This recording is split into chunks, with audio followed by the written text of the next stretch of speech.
Bonjour, bienvenue dans votre chaîne Univers Mathématique.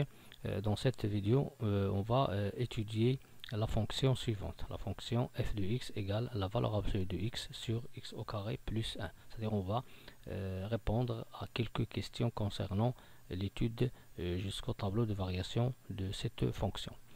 On considère la fonction numérique f définie par f de x qui est égale à la valeur absolue de x sur x au carré plus 1.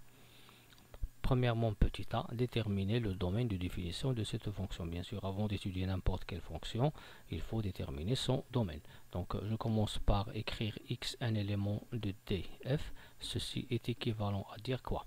Bien, pour les fonctions qui s'écrivent sous la forme d'un rapport u de x sur v de x, donc il faut que v de x soit différent de 0.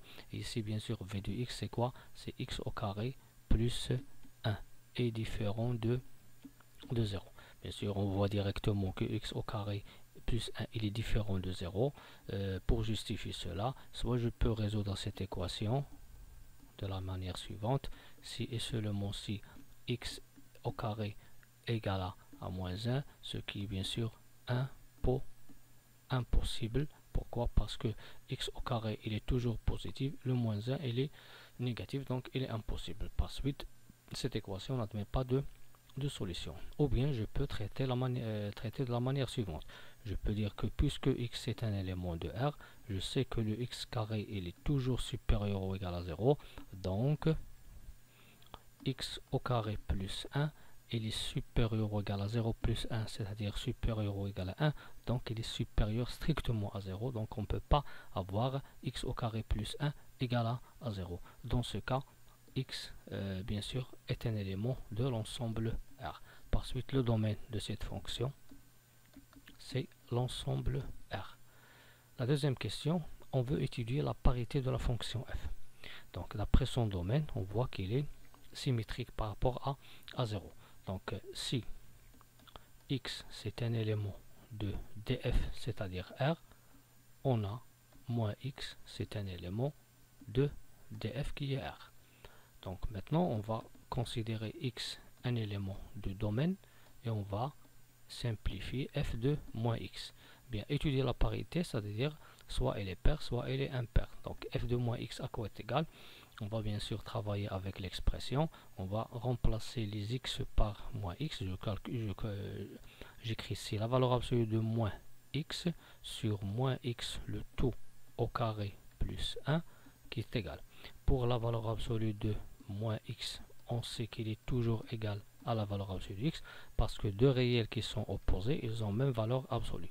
Donc on trouve ici la valeur absolue de x sur, pour moins x le tout au carré, bien sûr je sais que si la puissance, bien l'exposant elle est paire, donc je peux éliminer le moins, donc j'écris ici x au carré, ou bien sûr moins x au carré, c'est quoi? C'est moins x fois moins x, le moins par le moins ça donne un plus et ça donne x au carré plus 1. Et cette expression, ce n'est que la fonction f de x. Donc on a montré que f de moins x égale à f de x, donc la fonction f est paire. Bien. Pour la question 2a, on veut montrer que pour tout x, y des éléments de R plus carré, avec x différent de y, que le rapport f de x moins f de y sur x moins y égale à 1 moins xy sur x carré plus 1 facteur de y carré plus 1. Donc ce rapport-là, ce rapport qui est à gauche, on l'appelle le coefficient de variation de cette fonction. C'est-à-dire qu'à partir de ce coefficient, qu'on détermine la monotonie de cette fonction. Donc la question ici, on veut seulement montrer. Donc on va considérer le couple xy des éléments, deux éléments de R plus carré, tel que x différent de y. Donc pour calculer cette expression, je peux par exemple essayer de calculer seulement la différence. Simplifier la différence. Bien, f de x, c'est quoi f de x d'après la fonction? C'est la valeur absolue de x sur x au carré plus 1 moins l'autre f de y, c'est la valeur absolue de y sur y au carré plus 1. Et puisque x, y sont des éléments de R+, ils sont positifs, donc la valeur absolue de x est égale à x, donc sur x carré plus 1, moins l'autre, c'est la valeur absolue de y, c'est y, parce que y est positif. Donc y carré plus 1. Après, on va réduire au même dénominateur. Donc ici, on va multiplier les dénominateurs, x carré plus 1, y carré plus 1. Ici, je vais écrire x facteur de ce dénominateur, moins y facteur de ce dénominateur, x carré plus 1, qui est égal. Maintenant, je vais simplifier cette écriture. X, y carré plus x, moins y, x carré, moins y, le tout sur le produit x carré plus 1, y carré plus 1. Après, je vais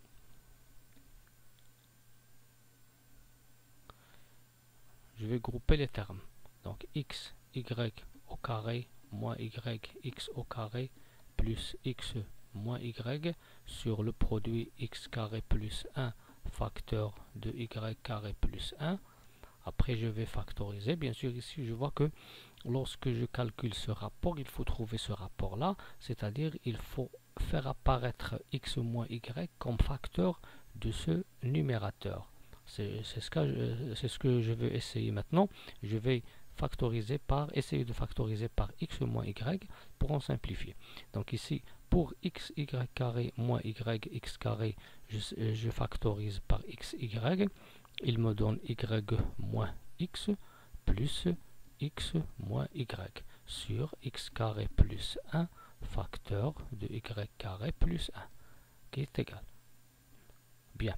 Dans ce cas, je vois que x, y c'est un facteur et y moins x c'est un facteur. Je peux écrire premièrement x moins y. Pour bien sûr écrire à la place de y moins x, écrire x moins y, je vais précéder ici d'un signe moins parce que c'est l'opposé, fois x, y, sur x carré plus 1 facteur de y carré plus 1. Qui est égal, lorsque je factorise maintenant par x, y, je vais obtenir 1 moins x, y sur x carré plus 1 facteur de y carré plus 1. Bien sûr, ici, je vois que il y a 3 facteurs. Ils sont là. Bien.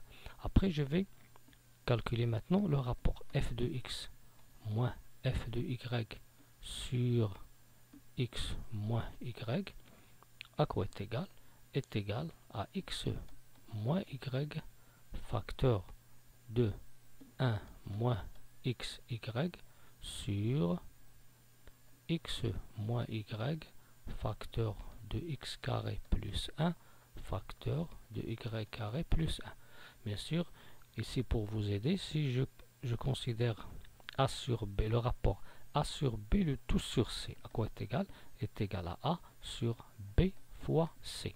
Le a ici, c'est le numérateur, le b ici, c'est ce dénominateur, et le c ici, c'est x moins y. Alors j'écris a sur b fois c. Je simplifie par x moins y parce que x est différent de y, et je trouve bien sûr le résultat demandé, 1 moins xy, x carré plus 1 facteur de y carré plus 1. Bien. Pour la deuxième question de B, étudier la monotonie. Donc ici, on va étudier la monotonie, c'est-à-dire on va étudier quand est-ce que cette fonction est croissante et quand est-ce qu'elle est décroissante. Ça, on l'appelle la monotonie. Sur les deux intervalles, 0, 1 et 1 plus l'infini. Bien sûr, pour étudier ici la monotonie de cette fonction sur des intervalles, on va utiliser le coefficient de variation qu'on a calculé avant. Commençons par l'intervalle 0,1. Sur l'intervalle 0,1. Il faut faire attention ici. On va travailler avec ces x et y.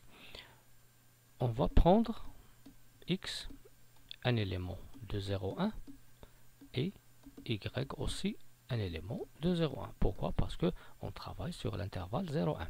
Donc x un élément de 0,1, y de 0,1. Alors, dans ce cas, x il est compris entre 0 et 1 et y aussi il est compris entre 0 et 1. Bien, ce que je veux essayer, je vais déterminer quoi? Le signe de cette expression. Est-ce qu'il est positif ou négatif? Donc, premièrement, commençons par le produit. x, y. Donc, dans ce cas, x, y, du fait que les bornes ici sont positives, alors x, y est compris entre 0 et 1. Si je considère l'opposé de x, y, je vais trouver qu'il est compris entre moins 1 et 0. Si j'ajoute 1, 1 moins x, y, il est compris entre 0 et 1. Par suite, le numérateur de ce rapport-là, il est positif. Bien.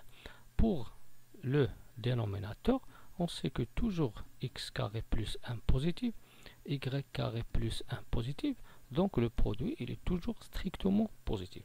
Par suite, f de x moins f de y sur x moins y plus que 1 moins xy, on voit ici qu'il est positif parce qu'il est compris entre 0 et 1, le dénominateur il est strictement positif, alors ce rapport là il est supérieur ou égal à 0. Dans ce cas, on dit que f est croissante sur l'intervalle 0, 1. Bien, c'est-à-dire on va prendre pour étudier la monotonie en utilisant le coefficient de variation, on prend l'intervalle, on prend deux éléments de cet intervalle, on essaie d'encadrer, si c'est possible, quelques expressions pour trouver le résultat, le signe de ce rapport-là qui est le coefficient de variation. S'il est positif, la fonction elle est croissante. Passons maintenant à l'autre intervalle, qui est l'intervalle 1 plus l'infini. Maintenant, sur 1 plus l'infini, on va considérer x un élément de l'intervalle 1 plus l'infini et aussi y un élément de 1 plus l'infini qui sont distincts. Donc, qu'est-ce que ça veut dire x un élément de 1 plus l'infini? Ça veut dire que x est supérieur ou égal à 1. Y un élément de 1 plus l'infini, ça veut dire que y est supérieur ou égal à 1. Donc on calcule le produit parce que si j'ai le produit x, y est supérieur ou égal à 1 fois 1, c'est-à-dire 1. Donc moins x, y, il est inférieur à moins 1. 1 moins x, y, il est inférieur ou égal à 0. Donc dans ce cas, on a trouvé que le numérateur, là, il est négatif. Pour le dénominateur, on a dit que toujours x carré plus 1 strictement positif, y carré plus 1 strictement positif, le produit strictement positif. Alors, le rapport maintenant f de x moins f de y sur x moins y, le numérateur il est négatif, le dénominateur positif, alors le résultat est négatif.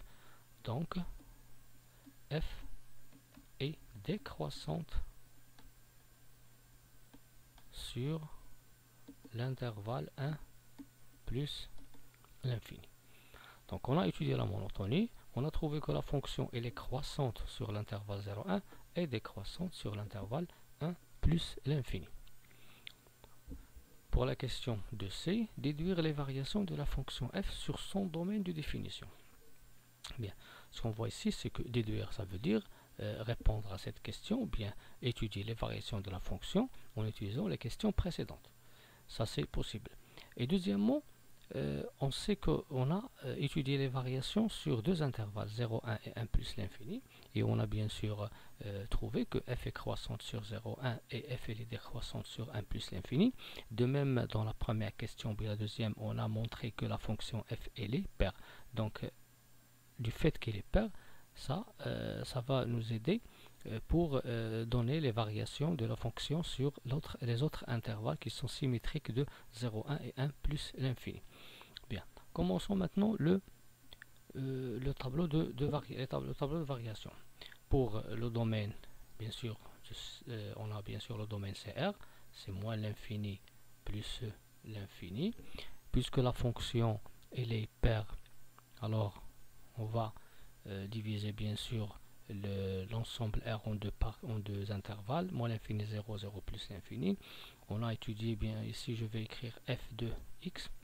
On a étudié les variations de la fonction sur l'intervalle 0, 1 et sur l'intervalle 1 plus l'infini.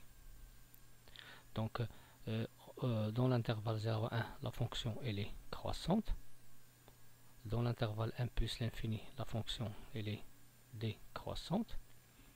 Reste maintenant l'image de 1. À quoi est égale l'image de 1?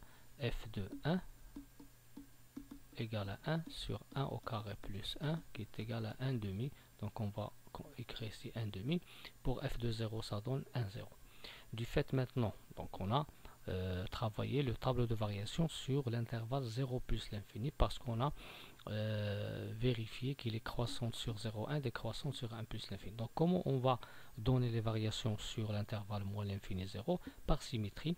On sait que si la fonction est paire, alors la courbe elle est symétrique par rapport à l'axe des ordonnées, c'est-à-dire aussi que l'image, par exemple ici, le symétrique de 0, 1, c'est quoi? C'est moins 1, 0. Et la monotonie change, c'est-à-dire si la fonction sur 0, 1 elle est croissante, sur le symétrique moins 1, 0 elle est décroissante. Et on a le même image sans essayer de calculer.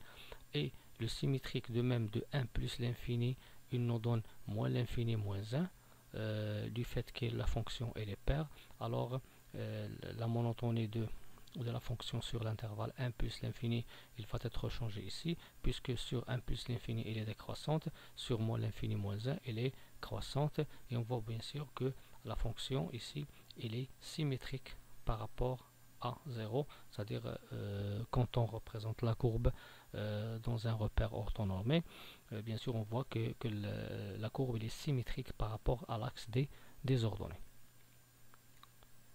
Merci.